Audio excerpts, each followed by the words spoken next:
एक तरफ तो संसद में आज वक्फ कानून केंद्र सरकार पेश कर सकती है और दूसरी तरफ आज का दिन एक और लिहाज से महत्वपूर्ण है क्योंकि आज 5 अगस्त है और 5 अगस्त 2019 की वो तारीख जिसने कश्मीर के इतिहास से धारा 370 को हमेशा के लिए खत्म कर दिया था।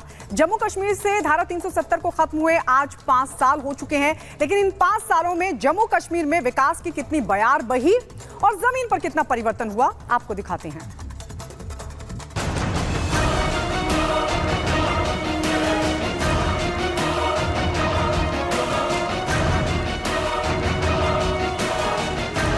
पांच साल पहले संसद के एक फैसले ने जम्मू कश्मीर की तकदीर बदल दी।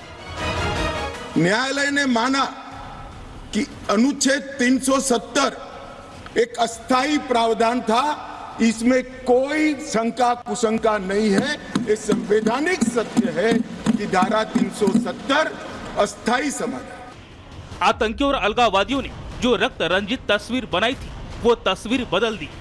जो पाकिस्तान परस्त कहते थे कश्मीर बनेगा पाकिस्तान, उनकी हर तकरीर बदल दी और सियासी चक्रव्यूह में उलझे जन्नत की तकदीर बदल दी।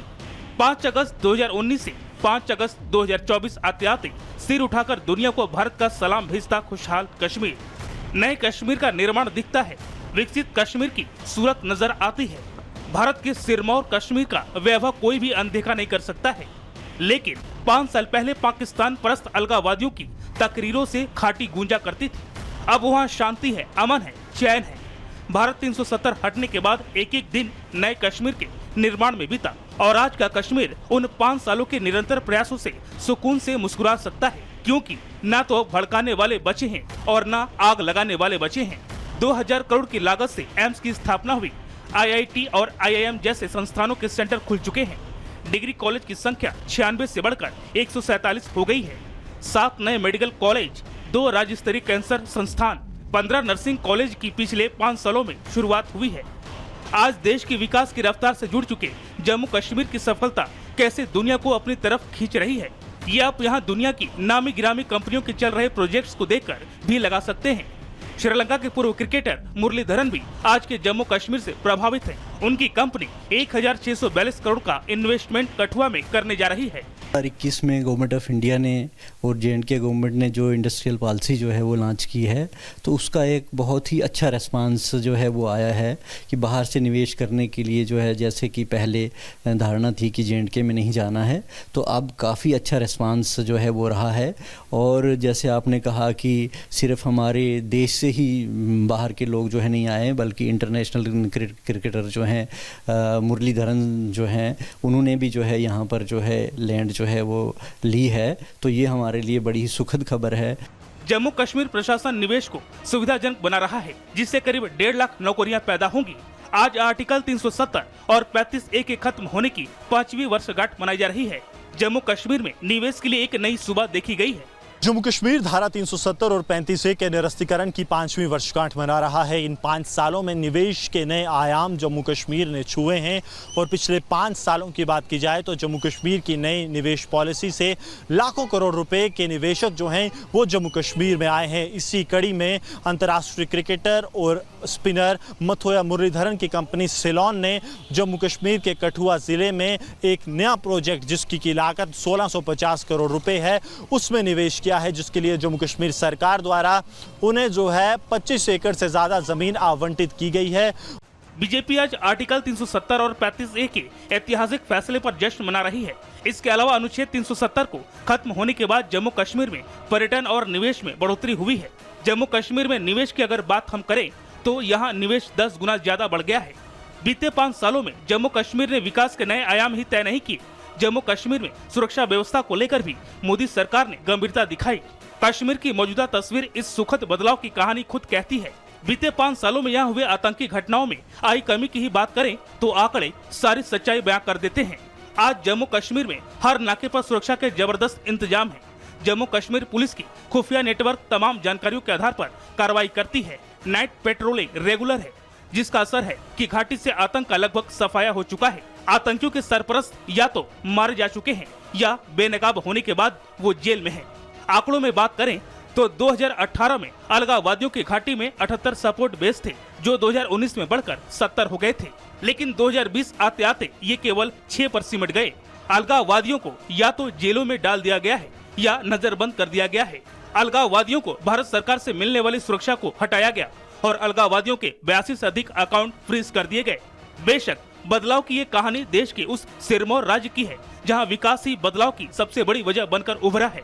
उम्मीद है देश को आगे ले जाने की इस नीति के दम पर एक दिन जम्मू कश्मीर देश का सबसे विकसित राज्य बनकर चमकेगा। Bureau report, Republic Bharat.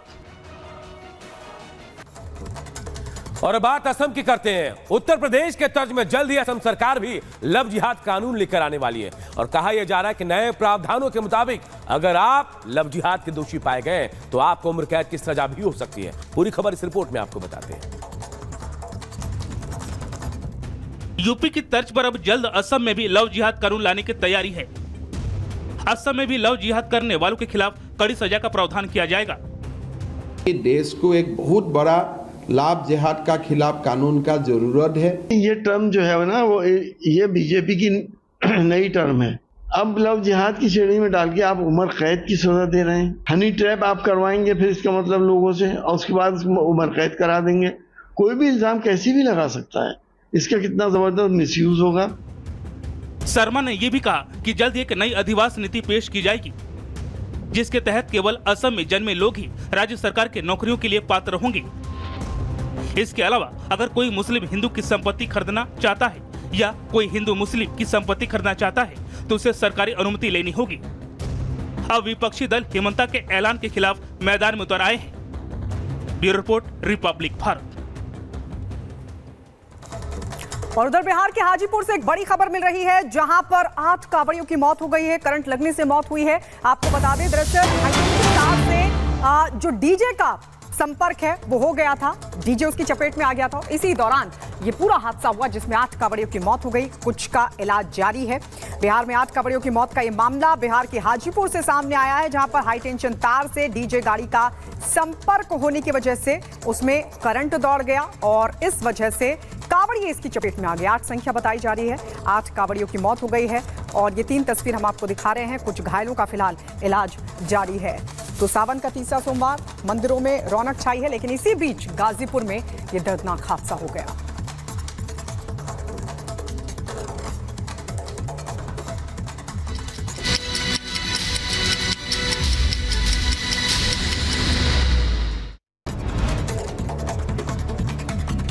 उधर बिहार के सीतामढ़ी में भीषण सड़क हादसा हुआ। कांवड़ियों से भरी एक ट्रैक्टर ट्रॉली नहर में जा गिरी। हादसे में एक महिला की मौत हो गई। 4 कांवड़िए जख्मी हो गए। सीतामढ़ी में जलाभिषेक कर लौट रहे थे।